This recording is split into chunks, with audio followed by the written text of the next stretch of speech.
ادا کرتا ہوں۔ حضرت ابراہیم اللہ کے نبی ہیں، اللہ کے پیغمبر ہیں۔ حضرت ابراہیم کے بیٹے تھے، بیٹی نہیں تھی۔ حضرت لوط اللہ کے نبی ہیں اور ان کی بیٹیاں ہی تھیں، بیٹا نہیں تھا۔ نبی کے بیٹیاں تھیں، بیٹا نہیں تھا۔ اور اسی طرح جناب محمد رسول اللہ صلی اللہ علیہ وسلم بیٹے بھی ہیں اور بیٹیاں بھی ہیں۔ حضرت عیسیٰ، حضرت یحییٰ نہ بیٹی ہے نہ بیٹا ہے۔ اب سمجھ گئے بات کہ وہ اس کے جو مقبول ترین محبوب ترین بندے جو ہیں وہ تو نبی اور رسول ہوتے ہیں۔ نبی اور رسولوں اور پیغمبروں کے اندر ہمیں جب یہ بات دیکھنے کو ملتی ہے کہ کسی نبی کے صرف بیٹے ہیں، کسی نبی کی صرف بیٹیاں ہیں، کسی نبی کے پاس دونوں ہیں اور کسی نبی کے پاس دونوں نہیں ہیں۔ وَيَجْعَلُ مَن يَشَاءُ عَقِيمًا إِنَّهُ عَلِيمٌ قَدِيرٌ۔ اور یہاں بھی دیکھیں قرآن کا اسلوب، یہب لمن یشاء اناثا، وہ جس کو چاہتا ہے دیتا ہے، یہب ہبہ کرتا ہے، یعنی بیٹا ہو یا بیٹی ہو یہ اللہ کی طرف سے ہبہ ہوتا ہے، ہدیہ ہوتا ہے، تحفہ ہوتا ہے، ہبہ کرتا ہے وہ جس کو چاہتا ہے، بیٹے اور بیٹیاں۔ پہلے ذکر اناثا بیٹیاں، بعد میں ہے وَيَهَبُ لِمَن يَشَاءُ الذُّكُورَ، اور جس کو چاہتا ہے بیٹے۔ یعنی جہاں اولاد کا ذکر کیا، اولاد کے ذکر کے اندر اللہ پاک نے دینے میں سب سے پہلے بیٹی کا ذکر کیا ہے۔ اور جناب رسول پاک صلی اللہ علیہ وسلم کو دیکھیں کہ حضور علیہ السلام کی کتنی بیٹیاں ہیں؟ 4۔ یہ عقیدہ اور یہ نظریہ ذہن میں پختہ کر لیں، اس لیے کہ کئی طرف سے یہ آواز بھی آتی ہے کہ نبی کی ایک ہی بیٹی تھی، باقی لے پالک تھی۔ نبی کی کتنی بیٹیاں ہیں؟ حقیقی 4۔ اور قرآن میں بھی اور حدیث میں بھی اور ہمارے تمام ائمہ فقہا محدثین اور ائمہ تاریخ ان کا اتفاق ہے کہ پیغمبر کی 4 بیٹیاں ہیں۔ یا ایھا النبی قل لازواجک ونسائک وبناتک، یہ بنات لفظ جو ہے یہ بنت کی جمع ہے، ایک سے زیادہ بیٹی ہو تو بنات کہا جائے۔ قل لازواجک وبناتک ونساء المؤمنین، کہہ دیجئے اپنی بیویوں کو اور اپنی بیٹیوں کو اور مومنہ عورتوں کو۔ یہاں آگے پردے کا حکم ہے۔ اس سے پتہ چلا کہ حضور علیہ السلام کی بیٹیاں بھی ہوئی اور بیٹیاں بڑے ہو کر جوان بھی ہوئی، اور اس معاشرے کے اندر حضور علیہ السلام کے گھر کے اندر بیٹیوں نے پیدائش اللہ تعالیٰ نے ان کو عطا فرمائی حضور کو کہ اس معاشرے کے اندر بیٹی کے وجود کو منحوس سمجھا جاتا تھا، بیٹی کے وجود کو اچھا نہیں سمجھا جاتا تھا۔ اور جب ان کو بیٹی کی خبر دی جاتی ہے تو ان کا رنگ پھیکا پڑ جاتا ہے، ان کے چہرے جو ہیں وہ سیاہ ہو جاتے ہیں اس بات پر کہ بیٹی پیدا ہو گئی۔ یہ ایسی خبر ہوتی تھی ان کے لیے گھر کے اندر بیٹی پیدا ہو گئی کہ وہ گھر کے اندر پھر خاندان کے اندر طوفان بدتمیزی پیدا کر دیا کرتے تھے اور ان بیٹیوں کو زندہ درگور کر دیا کرتے تھے، پیدا ہوتے ہی ان کو دفن کر دیا کرتے تھے۔ ہمارا آج کا معاشرہ اس سے کچھ مختلف نہیں ہے۔ جہاں بھی اگر آپ غور کریں ہمارے اس معاشرے کے اندر، یہ بر صغیر پاک و ہند کے اندر اگر دیکھا جائے تو اگر جس طرح سے میڈیکل سائنس سے پتہ چل جاتا ہے الٹرا ساؤنڈ کی وجہ سے کہ کیا ہے، بیٹی ہے یا بیٹا ہے، تو اس بچی کو پیٹ کے اندر ہی ڈیلیٹ کروا دیا جاتا ہے، ضائع کروا دیا جاتا ہے، ختم کروا دیا جاتا ہے، دنیا میں آنے کی اس کو مہلت نہیں دی جاتی۔ تو یہ کون کر رہے ہیں؟ انسان کر رہے ہیں۔ ان کے اندر بلا تفریق و مذہب و مسلک سب شامل ہیں اور ایسا کرتے ہیں، اور ایسے گھنائے جرم کے اندر وہ اس کے شکار ہیں۔ ہندوستان ہو، پاکستان ہو یا ہمارے ارد گرد کے خطے کے ممالک اور لوگ ہوں، یہاں بھی اب یہ صورتحال پر، ہاں اگر وہ بچی آ گئی، گھر میں پیدا ہو گئی، ایک کو برداشت کیا، دوسری کو برداشت کیا، تیسری ہو گئی تو گھر کے اندر پھر لڑائی جھگڑے، بیوی کو تانے، اور بات طلاق تک پہنچ جاتی ہے۔ اور ہمارے معاشرے کے اندر اکثر طلاقوں کی وجہ اور سبب جو ہے یہ بیویوں کے ہاں بیٹی کا پیدا ہونا ہوتا ہے، جبکہ میڈیکل سائنس سے یہ بات بھی ثابت ہے کہ بچوں اور بچیوں کا جو تعلق ہے ان کی پیدائش کا، بیٹے ہوں یا بیٹیاں ہوں، اس کا ذمہ دار ماں سے زیادہ باپ ہوتا ہے۔ تو پھر قصوروار کون ٹھہرتی ہے؟ ان کی ماں۔ وہاں بھی اس بچی کو منحوس، اور یہاں اتنے 100 سال گزرنے کے بعد بھی یہ بچی کا وجود جو ہے یہ ناقابل برداشت۔ جب ان کو خبر دی جاتی ہے کہ بچی پیدا مسودًا وہو کظیم، آگ بگولا ہو جاتے ہیں، چہرہ سیاہ ہو جاتا ہے، یتوارا من القوم من سوء ما بشر بہ، اور اس خبر کو اپنی قوم سے، رشتہ داروں سے، عزیز و اقارب سے چھپاتے تھے، کہیں پتہ نہ چل جائے کہ میرے گھر میں بچی پیدا ہوئی ہے۔ تو ہمارے ہاں کیا ہے، بچی پیدا ہو گئی تو ٹیلی فون بند، اب اس خبر کا کوئی نہیں۔ اگر بیٹا پیدا ہو گیا تو جو ناراض ہے اس کو بھی فون کر کے بتانا ہے کہ بیٹا دیا ہے، رشتہ دار کو بھی بتانا ہے، دوست کو بھی بتانا ہے، لڈو بھی تقسیم کرنے ہیں، مٹھائی بھی بانٹنی ہے، دعوت بھی کرنی ہے۔ بیٹی پیدا ہو گئی تو ہماری تجوری پر تالے لگ گئے، ہماری زبان پر تالے لگ گئے، اور ہم بالکل گونگے بن گئے، کسی کو کانوں کان تک یہ خبر نہیں ہونے دیتے۔ کیوں بھائی؟ یہ تو اللہ کی رحمت ہوئی ہے، اور رویہ تمہارا وہی جس کو قرآن نے بیان کیا، یتوارا من القوم من سوء ما بشر بہ ایمسکہ علی ہون، یا تو تم اس کو برداشت کرتے ہو بڑی ہی ناگواری کے ساتھ، گھر کے اندر اس بچی کو بڑی ناگواری کے ساتھ برداشت کرتے ہو، ام یدسہ فی التراب، یا تم اس بچی کو مٹی کے اندر دفن کر دیتے ہو۔ کیا قصور ہے اس ننھی پری کا، کیا قصور ہے اس پھول کا جو اللہ پاک نے، اس رحمت کا جو تمہارے گھر کے اندر اللہ پاک نے بھیجی ہے۔ الا ساء ما یحکمون۔ ایک آدمی آتا ہے، یا رسول اللہ میرا گناہ معاف ہو جاتا ہے۔ بیٹے اور بیٹیاں دعا کریں اللہ پاک جو بے اولاد ہیں سب کو عطا فرمائے، لیکن جتنی محبت، جتنا پیار ایک بیٹی اپنے باپ کو دیتی ہے وہ بیٹا تو نہیں دیتا، جتنا خیال اپنے والد اور والدہ کا بیٹی رکھتی ہے وہ بیٹا تو نہیں رکھتا۔ جس قدر ہمدردی بیٹی کے دل کے اندر ماں باپ کے لیے موجود ہوتی ہے وہ بیٹے کے لیے تو نہیں ہوتی۔ خام خواہ تو رحمت قرار نہیں دیا گیا، رزق کے دروازے کھلتے ہیں، رحمت کے دروازے کھلتے ہیں، اللہ تعالیٰ کی مہربانیوں کے دروازے کھلتے ہیں اس بیٹی کے وجود کی وجہ سے۔ یا رسول اللہ میرا گناہ معاف ہو سکتا ہے؟ حضور نے فرمایا کیا؟ تو اس نے اپنا واقعہ بتانا شروع کیا۔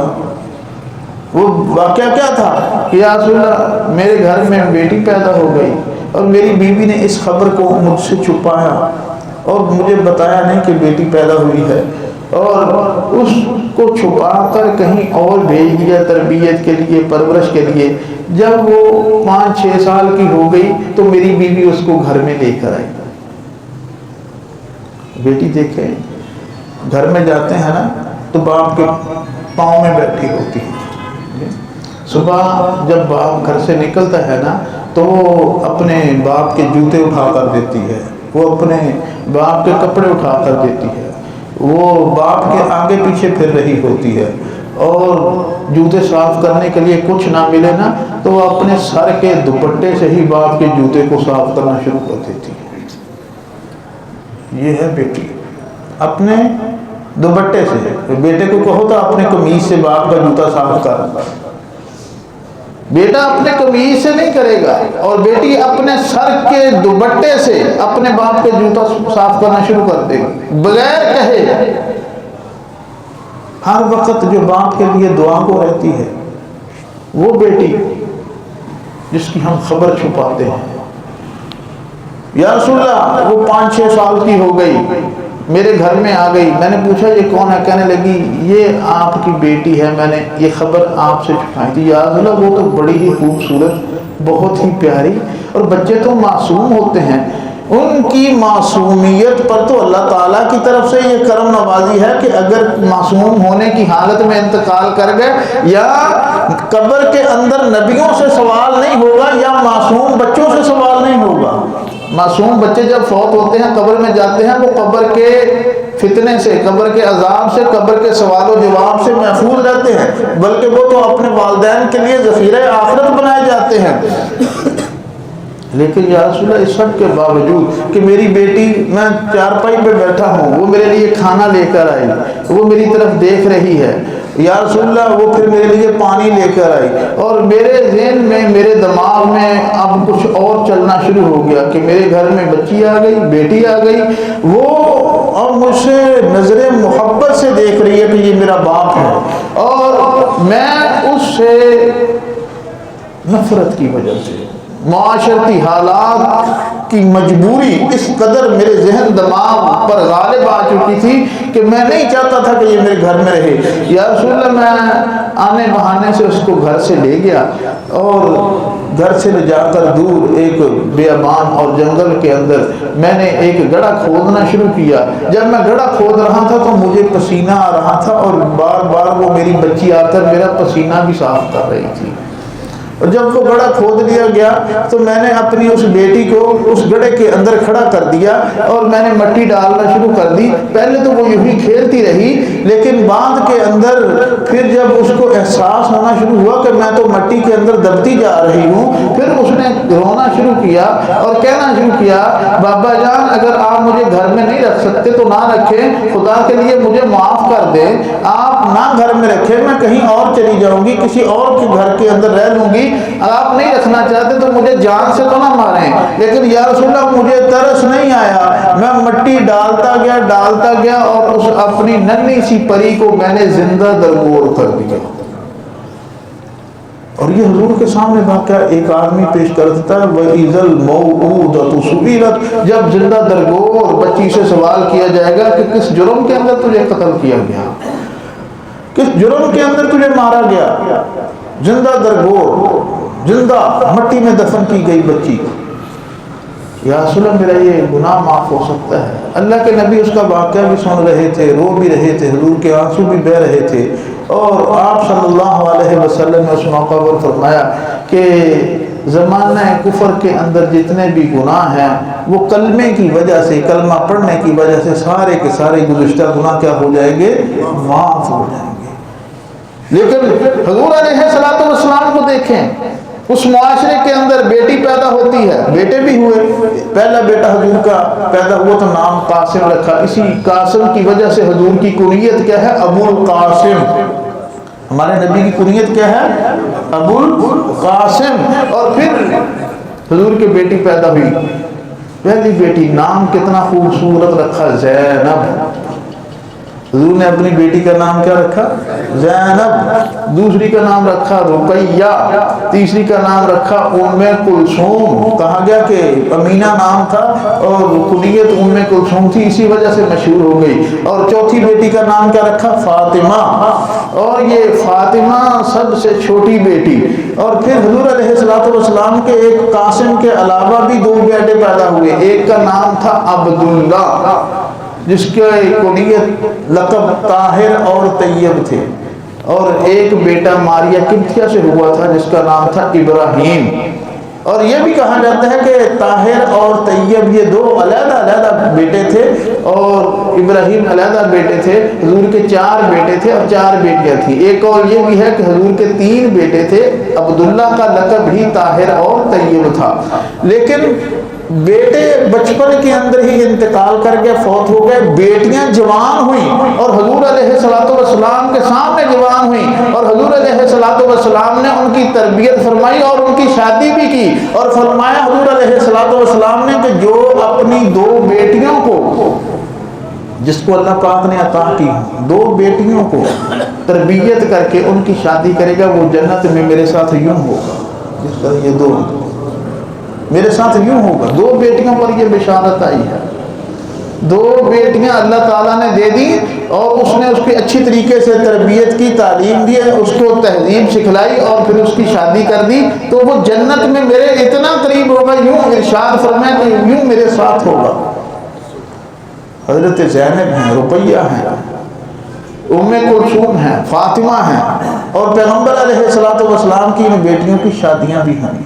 زینب سے بھی اولاد ہوئی، ایک بیٹا علی ہوا جو پہلی بیٹی تھی، اور ایک بیٹی امامہ ہوئی، اور پھر رقیہ سے بھی ایک بیٹا پیدا ہوا جس کا نام عبداللہ تھا، وہ بچپن میں فوت ہو گیا۔ یہ رقیہ اور ام کلثوم یہ حضرت عثمان کے نکاح میں آئی تھی دونوں حضور، بلکہ یہ تینوں بیٹیاں زینب بھی، رقیہ بھی، ام کلثوم بھی، یہ نبی پاک صلی اللہ علیہ وسلم کی زندگی کے اندر ہی انتقال کر گئی، جوانی کے اندر ہی حضور کے سامنے ان کا انتقال اور وصال ہو جاتا ہے، تینوں بیٹیوں کا، زینب کا بھی، رقیہ کا بھی، ام کلثوم کا بھی۔ دیکھیں جوان اولاد کی موت۔ ادھر غزوہ بدر کے اندر حضرت عثمان شریک نہیں ہے، ان کی بیوی بیمار ہے رقیہ، حضور علیہ السلام نے فرمایا کہ تو اپنی بیوی کے پاس رہ، اس کی تیمارداری کر۔ ادھر اللہ پاک نے غزوہ بدر میں مسلمانوں کو فتح، کامیابی و کامرانی عطا فرمائی، اور مسلمان ادھر مدینہ کے اندر داخل ہو رہے ہیں، مدینہ کی بستی میں آ رہے ہیں، اور دوسری طرف سے لوگ حضرت رقیہ کو دفن کر کے واپس آ رہے ہیں۔ حضور کی بیٹی کو پتہ چلے یا رسول اللہ آقا آپ کی بیٹی کا انتقال ہو گیا تھا، آپ تو جنگی سفر میں تھے، ہم اس کو دفن کر کے آ رہے ہیں۔ حضور علیہ السلام نے پھر ام کلثوم کا نکاح حضرت عثمان سے پڑھایا، اس لیے حضرت عثمان کو ذوالنورین کہا جاتا ہے۔ پھر چوتھی بیٹی بضعۃ منی سیدۃ نساء اہل جنہ، کہ یہ میرے جگر کا ٹکڑا ہے، یہ جنتی عورتوں کی سردار ہے۔ وہ بیٹی جو حضور علیہ السلام کے شکل و صورت میں بھی مشابہ تھی، وہ بیٹی جو انداز تکلم اور گفتگو میں بھی حضور کے مشابہ تھی، وہ بیٹی جو حضور علیہ السلام کے بیٹھنے اور چلنے میں بھی حضور کے مشابہ تھی، جو حضور کے چلنے کا انداز تھا وہی انداز حضرت فاطمہ کا تھا، جو حضور کے بولنے اور گفتگو کا انداز تھا وہی انداز حضرت فاطمہ الزہرا رضی اللہ تعالیٰ عنہ کا تھا، جو انداز نبی پاک صلی اللہ علیہ وسلم کا رویہ گفتگو کے اندر لوگوں کے ساتھ ہوتا تھا، بالکل ایسا ہی نرم رویہ اور سادہ زبان اور وہی انداز، وہی حرکات و سکنات، اور پیغمبر علیہ السلام کی جیسی شکل و صورت تھی۔ تو بیٹیوں میں اور بیٹوں میں سب سے زیادہ مشابہت حضرت فاطمہ کی اپنے باپ پر پڑتی تھی۔ تو کبھی یہ ضروری نہیں ہے کہ بیٹا ہی باپ پر جائے شکل و صورت میں، کبھی کبھی شکل و صورت میں، حرکات و سکنات میں بیٹی بھی باپ پر چلی جاتی ہے۔ سیدۃ نساء اہل الجنہ، اور حضور علیہ السلام نے ان کا نکاح، حضرت فاطمہ کا نکاح کن سے پڑھایا تھا؟ حضرت علی سے۔ علی کون تھے؟ حضور کے چچا زاد بھائی، حضور علیہ السلام کے زیر سایہ بچپن میں آ گئے تھے، حضور علیہ السلام کی تربیت میں جوان ہوئے، بچپن میں کلمہ پڑھ لیا، مسلمان ہو گئے، حضور علیہ السلام کے سامنے رہے۔ تو حضرت علی کون سا؟ بڑے مالدار تھے، بڑے رئیس تھے۔ حضور علیہ السلام نے اپنی اس بیٹی کا نکاح علی سے پڑھایا، اور آپ یہ سنتے ہیں، جانتے ہیں کہ حضور نے جہیز کے اندر کیا دیا۔ یہاں جہیز کی وجہ سے بیٹیوں کے بال سفید ہو جاتے ہیں، یہاں پیسے نہ ہونے کی وجہ سے بیٹیاں گھروں میں بیٹھی اپنی شادی کی عمر گنوا بیٹھتی ہیں، یہاں معاشرتی شرطوں اور رویوں کی وجہ سے بہت سارے گھروں کے اندر ماں باپ کے ہاں اپنے بیٹیوں کے ہاتھ پیلے کرنے کے لیے پیسے موجود نہیں ہیں۔ وہ ان ظاہر ہے جو ہماری ہی بنائی ہوئی روایات ہیں، ہم انہی کے اندر ڈوب کے مر رہے، اپنی ہی روایات، اپنے ہی کھودے ہوئے کنویں ان کے اندر گرے ہوئے۔ تو وہاں کیا ہے؟ ایک چکی دی جاتی ہے، وہاں کیا ہے؟ ایک بچھونا دیا جاتا ہے، وہاں کیا ہے؟ ایک جائے نماز دیا جاتا ہے، وہاں کیا ہے؟ ایک لوٹا دیا جاتا ہے، وہاں کیا ہے؟ ایک بچھونا دیا جاتا ہے۔ حضرت فاطمہ کا یہ جہیز ہے، ایک گھڑا دیا جاتا ہے، ایک پیالہ دیا جاتا ہے۔ یہ نبی پاک صلی اللہ علیہ وسلم کی آخری بیٹی جو تمام خواتین جنت کی کی سردار ہے، اس کا مہر ہے۔ اور غریب انسان کے ساتھ، غریب شخص کے ساتھ جس کے پاس پیسے بھی نہیں ہیں، راستے میں جا رہے ہیں، حضرت عثمان سے ملاقات ہوئی۔ حضرت عثمان نے پوچھا علی کدھر جا رہے ہو؟ اور یہ ہاتھ میں زرہ پکڑی ہوئی ہے۔ حضرت علی کہنے لگے عثمان میری شادی ہے، میرا نکاح ہے، تو میں اس کا کچھ انتظام تو کرنا ہے نا شادی کا، اس لیے میرے پاس تو پیسے نہیں ہیں، ٹھکا نہیں ہے، یہ میں اپنی ذرہ بیچنے کے لیے جا رہے ہوں، ذرہ بیچ کے کچھ پیسے آ جائیں گے۔ حضرت عثمان نے کہا علی مجھے بیچ لو۔ کتنے کی بیچو گے؟ کہنے لگے 400 کی۔ ٹھیک ہے، حضرت عثمان نے 400 دیے، ذرا خرید لی۔ اب ذرا میری ہوگی، پیسے تیرے ہو گئے۔ جب جانے لگے تو فرمانے لگا علی یہ لو ذرا میری طرف سے تحفہ ہے۔ دوبارہ پھر ذرا حضرت علی کو لوٹا دی۔ علی کے گھر کے اندر آ کر انتظام، سارا صفائی سنبھالنا، سارا کچھ حضرت ابو بکر صدیق کی اہلیہ نے کیا۔